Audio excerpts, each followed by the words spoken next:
going on, everybody? It's Sifu Charles. For those who don't know me, I am a 40-year practitioner of martial arts, a 30-year instructor of martial arts, a singer, an artist, a father, and a husband. Now, today we're going to talk about something that I've been asked about a lot. It's been in the comments of a previous video. I get this all the time in person, and as a lifetime practitioner of martial arts, it's something I know quite a bit about. Injuries. Not first aid, what you do after you've acquired them. Have you fallen and can't get up? Sorry, had to be done. Okay, so when we talk about injuries, we're going to talk about three basic categories. There's a lot of nuance outside of that, but we don't want to be here forever. The first category we're going to talk about.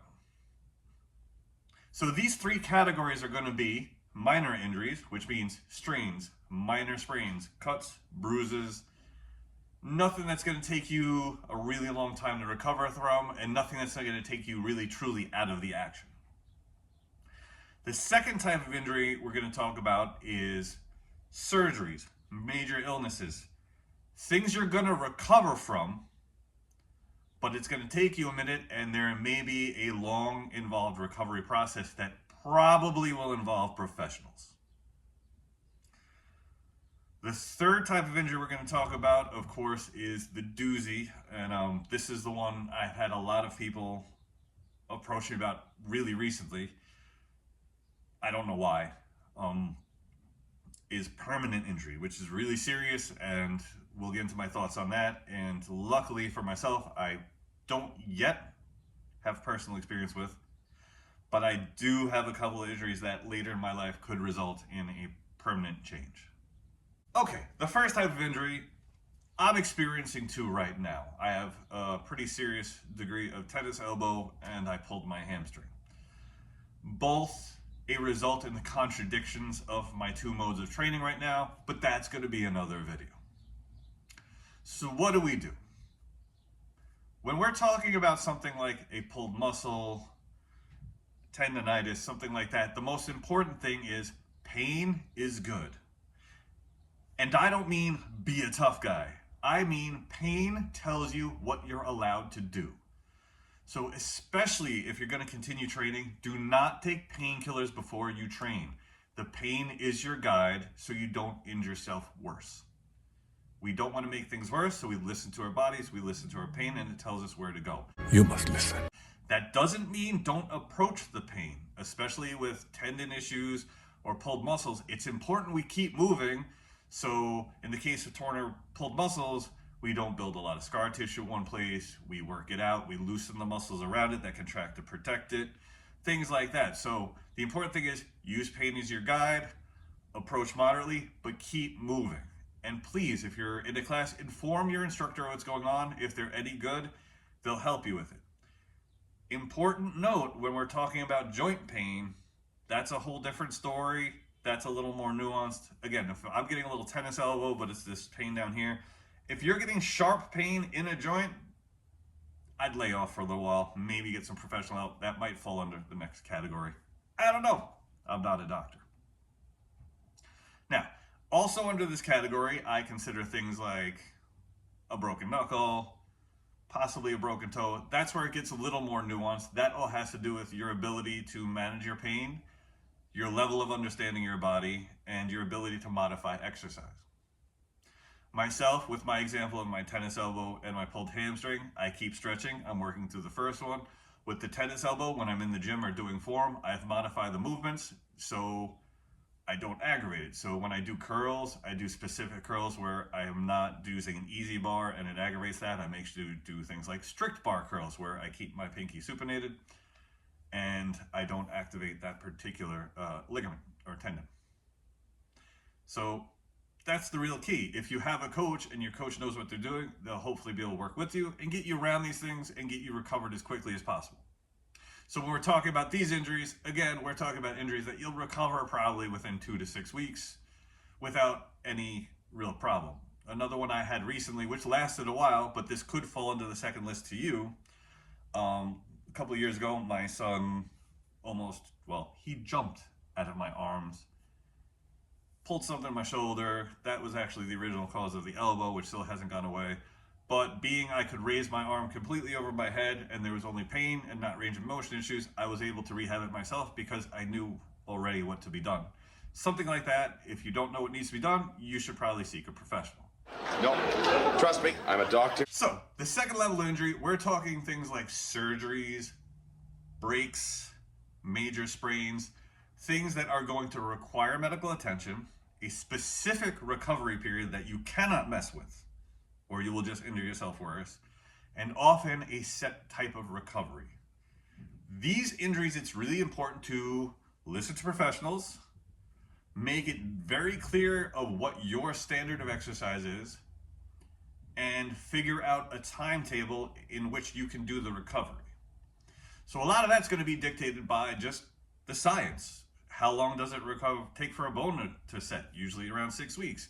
My ACL, it's 4 months of doing nothing but rehab, and then almost 8 months to a year to get the muscles back to where they were. So it's a very long process that you don't want to mess with. These injuries have specific timetables. Most of them you cannot rush. Be patient. Or you're just going to make it worse, re-tear the injury. And I will say this, with my hernia surgery, I made it very clear with my doctor of what my end goal is, to the point where I annoyed him. I showed him pictures of me in a slit, and I explained that this is the expectation. So when you tell me 6 to 8 weeks full recovery, this is what that means. Are we clear? So it's very necessary to make it clear to your doctors and the professionals you're working with what normal to you is going to be, because sometimes they don't, if they're not an athletic professional, they're not going to say, oh, this guy is going to jump into splits. So they don't picture that as normal. And I think I ran into a little problem with that with my hernia recovery. They gave me 6-8 weeks. I took more like 6-8 weeks and then 2 weeks really light and built back into my normal thing. And it still feels funny. It could be scar tissue. I don't know. We'll see in the future. The other important thing is, with this second type of injury, it's important to maintain your schedule. So one of the things I did with my hernia surgery, all I was allowed to do was walk. So this time happened to overlap with me going back to school or just before. I had happened to grade into a higher level of Spanish than I was probably ready to. So I maintained my gym schedule, and I would literally just go to the gym, walk on the treadmill, and watch Spanish tutorial videos. I'm gonna make a whole nother video about this, but this way you learn to, 1, keep to your schedule, and 2, hijack a bad thing for maybe a positive thing. This way you keep busy, you keep to your schedule, you don't get down, you don't sit around overeating and setting yourself back even further, and you constantly communicate with your doctors and rehab team, or your rehab specialist, as to what can I do, how much can I do without hurting the injury. This way, during the process of healing, you stay active, you stay on point, and you don't lose whatever edge you had, and it's not a terrible path back to wherever you were. So the ACL was tough because that's a year recovery, and then you're still a little shaky on that knee. So it's really important to communicate with your doctors, communicate with your rehab specialists, or whoever you're working with, and really formulate a solid plan to keep moving, keep going forward, and hit goals while you're recovering. Keep moving. The last level of injury, of course, is the hardest. We're talking permanent injury. A lot of the people I've been dealing with lately and talking to, and who wrote on one of my posts, asked me about back injury specifically. This also comes up in a weird way because I'm a huge advocate of weighted squats. I think they're great for you. I know they're great for you, but people will ask me about squat form and if they should do them, and then inform me they have a bad lower back. And then I'm like, no. So the thing about permanent injury, of course, doctor, rehab, and then I would say therapist. Because I know, for someone like myself and the athletic people I know who now have permanent injuries, it is the death of the old you. And that is not something to be taken lightly. And it's not only the death of the old you. If you want to maintain your health, it's like, you can't exercise anymore. Oh, and you can't eat a lot, because then you'll get fat and make the injury worse. So it's like they're stealing 2 of your joys at a time, your former identity. You're never going to be the same. So one of the first things I should say, and I know I seem to say this a lot, but yeah, I'm not saying you need therapy for the rest of your life, but I think it would be really helpful to talk to a professional and learn mechanisms to cope with what your life is going to be now, because it's going to be different. Your view of your future. One of the people I know now has kids, and he can't pick up his kids as much as he like, and it's killing him. And all this stuff weighs on you, and a lot of people will overeat, start drinking too much, and do things that will make everything even worse. So I think talking to a professional would be a really great idea, paired with the other thing, especially if you have the insurance, and a lot of you don't. I'm sorry. That's when you have to lean on your support network.